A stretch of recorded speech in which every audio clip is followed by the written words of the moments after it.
Assalamualaikum warahmatullahi wabarakatuh. Perkenalkan, nama saya Sofi Rizky Andhari dengan NIM J5230181.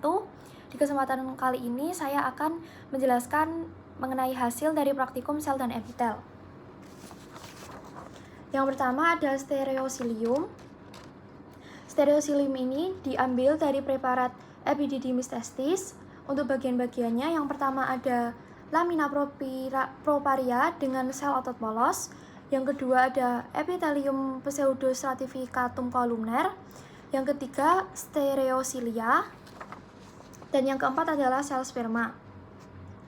Lalu yang kedua ada granulum zymogeny.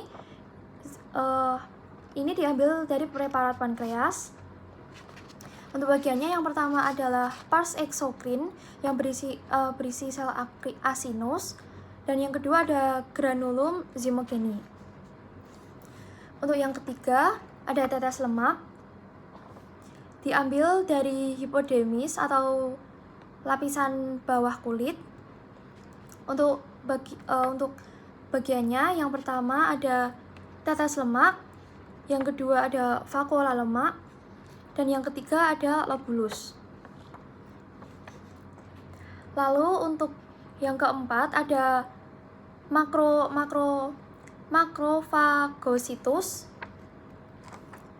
Untuk bagiannya yang pertama ada makrofag atau sel cover, yang kedua ada hepatosit, yang ketiga ada sitoplasma, yang keempat sinusoid, dan yang kelima untuk bagian di tengah ini adalah vena centralis.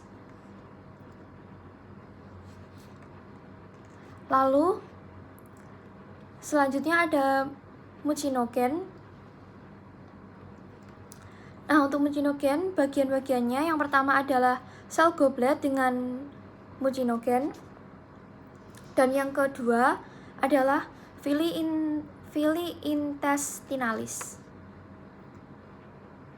Lalu setelah membahas mengenai preparat sel tadi, saya akan melanjutkan untuk yang epitel. Yang pertama ada membrana basalis.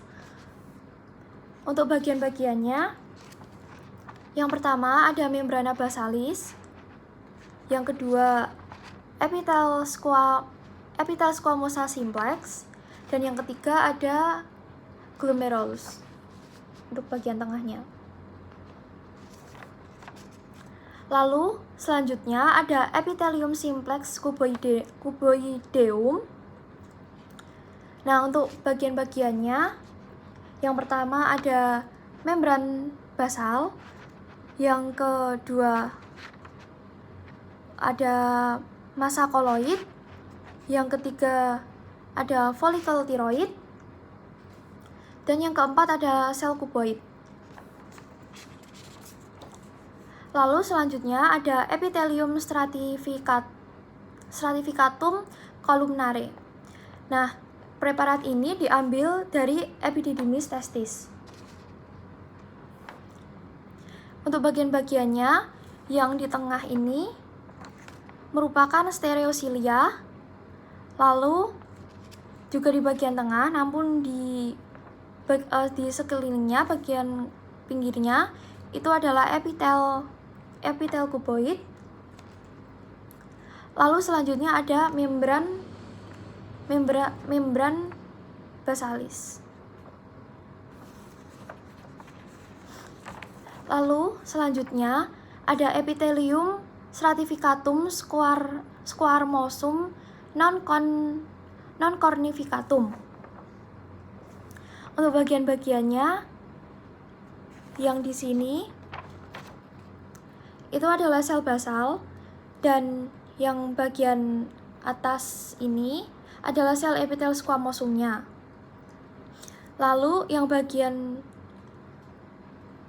titik-titik di tengah ini adalah sel polihedral, yang bagian ini adalah epitel stratificatum squamosa non cornificatumnya.